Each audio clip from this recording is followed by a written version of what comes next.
มานั่งเก้าอี้คุยพืชผักสวนครัวการเกษตรที่ครูสอนนักเรียนก็เลยครูเลยมาอู้มาจ่าว่าตุลุงขันได้หัวนะเอาแปลงเลยระดมทุนกันอย่างที่บอกท่านทั้งหลายไปเมื่อมันน่าจะเป็นเดือนตุลานะเดือนตุลานะก็แปลงหัวทีละประเด็นนี้หัวดังหน้ามันลุแถม3 ภาคนั่นมันอยู่บนดอยโรงเรียนอยู่องค์ขลงดังหน้านะมันเป็นที่จะว่าเปียงก็ไม่ใช่มันติดถนน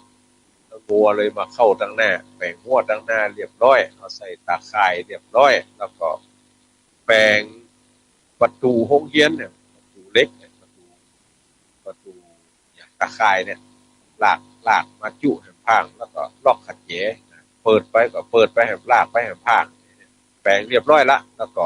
แปลงถนนในโรงเรียนเนี่ยแปลงถนนในโรงเรียนก็เรียบร้อยละจะตานวันที่28นี่เจริญพรฟังจากทางใดนี่เสียงเบาเฮ้ยเรียงหนองร่องกระปูนไว้น้อมหนาวก็เรียงหนองร่องฝนก็ตกเนาะทั้งเพศตกเป็นตี้แต่ว่านั่งรถไปบนดอยบางบ้านถนนเปียกน้ำฝนไหลบางบ้านแห้งแต่เยตกเป็นตี้เป็นตางยินดีเนอะเจริญพรตะกี้อู้ถึงเรื่องทำบุญถนนแล้วล่ะหัวแล้วล่ะป้ายแล้วล่ะแล้วก็อย่างให้มาหัวป้ายประตูก็แล้วล่ะเดี๋ยวเลยว่าจะขึ้นไปทำบุญมอบเพื่อเป็นสาธารณกุศลก็เลยเชิญท่านผอ.เขตตรวจไปมอบทุนการศึกษาให้ละออนนักเรียนจำนวน13 คน13 คนนี่2โรงเรียนนะท่านทั้งหลายแต่โรงเรียนเดียวนะโรงเรียนหนึ่งมี2 คนโรงเรียนเมษกึศเนี่ยมี2 คนย้ายไปไหนก็บ่ได้ผู้ปกครองผู้ตามภาษาบ้านเฮาว่าพ่อกับแม่ไปไหนมั่วละลูกไว้คืออุ้ยเลี้ยงดูปู่เสือก็อุ้ยก็บ่มีกำลังที่จะไปเสาะเบี้ยหาเงินเอาจ้างรถเอาละอ่อนไปโรงเรียนไก่ได้เพราะมันห่างจากโรงเรียนแม่อยู่3 กิโลจะเตียวไปส่งก็ไหวแล้วอุ้ย70ปลายละก็เลยขอว่าขอสอนนี่ก่อนถ้ามันขึ้นป .4 ก็คือมันย้ายไปเลยมี2 คนที่1แม่กวางไตมี11 คนรวมก็เป็น13คนเนี่ยจะเชิญผอ.เขตไปมอบทุนการศึกษาทุนละ500ก็เลยประกาศประชาสัมพันธ์ว่าใครจะเป็นเจ้าภาพทุนการศึกษาให้ละอ่อนที่ดูเขาอยู่บนดอยไกลก็เป็นเจ้าภาพด้วยกันเด้อก็ได้หลายคนอยู่ก่อนอนุโมทนาด้วยกันเด้อแล้วจะเชิญท่านนายอำเภอไปมอบเพิ่นมอบถุงยังชีพในถุงยังชีพนั่นก็ได้จัดหาข้าวสารเอาเป็นถุงน้อยๆนะถุง5 กิโลทีแรกว่าจะเอาเป็นกึ่งกระสอบใหญ่นะ45 กิโลนะจะแบ่งกึ่งมาขึ้นใจเคยเนี่ยละกรรมคนเฒ่าเอามือแบบแปะ เป็นปัญหาครับคนหนุ่มต้องไปเอาบ่เลยบอก5 กิโลคนเฒ่าเอาไปแปะอยู่ไก่แถม1 แผงต่อหลังคาเรือนแล้วก็ มีเครื่องอุปโภคเครื่องบริโภค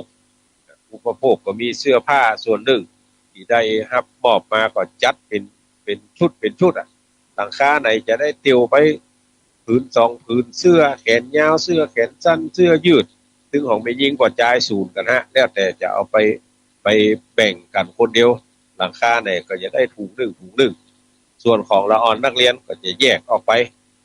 เฉพาะเสื้อผ้าละอ่อนออกไปแถบก็พยายามจะจุ่ยตรงบนดอยเพราะว่าห่างไกลตัวอำเภอ27 กิโลไปยากมายากซ้ำเป็นชนเผ่าปากันยออยู่บนท่านไปช่วยเหลือเพื่อไปกันทีนี้นิมนต์ท่านเจ้าคณะอำเภอไปเนี่ยคือเพิ่นไปมอบถุงยังชีพ กับ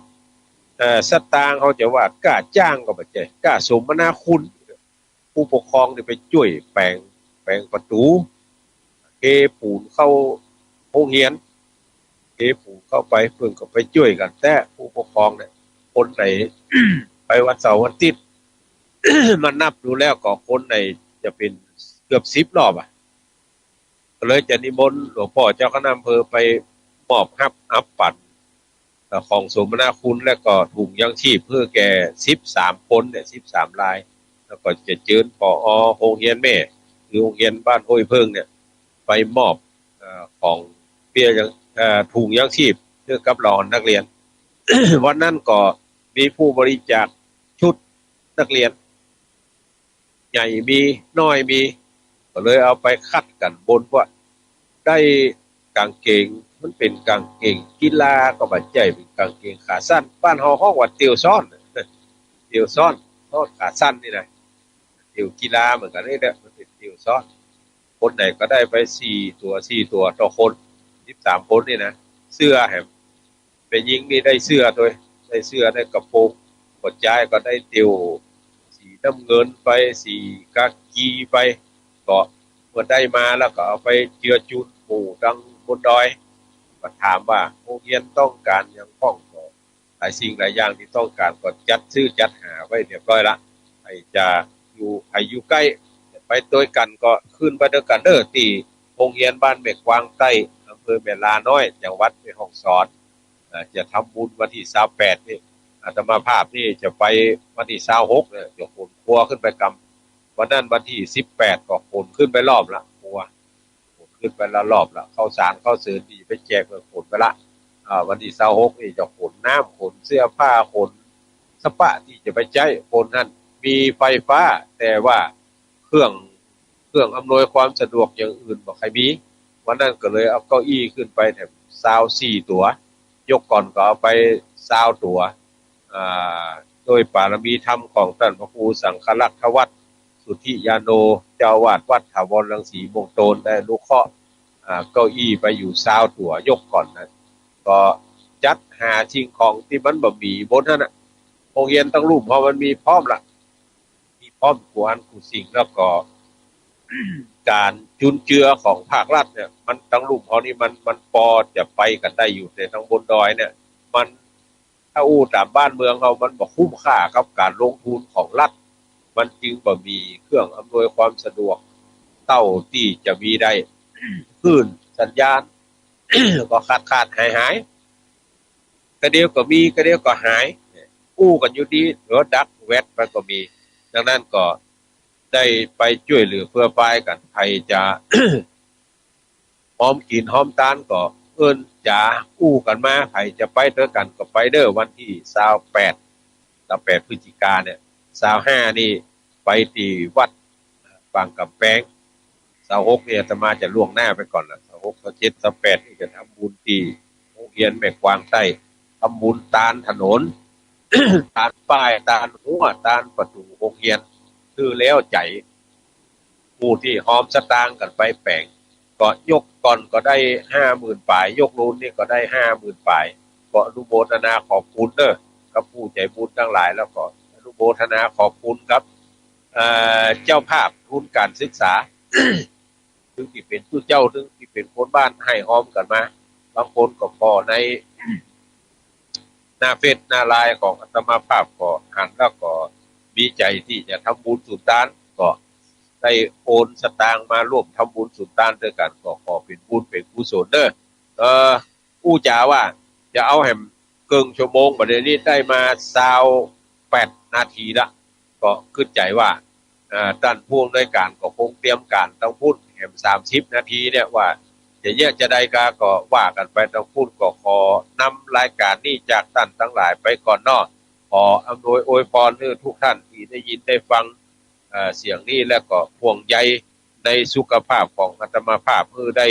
อยู่ดีมีสุขมีอายุมั่นขวัญยืนอยู่กำจูดูยังวรพุทธศาสนาดูต่างกินดูต่างไหวดูต่างใจจ่ายเตตานในศาสนาแห่งพระโกตมะเจ้าเหมือนกันจุผู้จุคนจุใหญ่น้อยใจยิงนั่นจุจักมีเตียงเต้ดีหลีจิมเตอ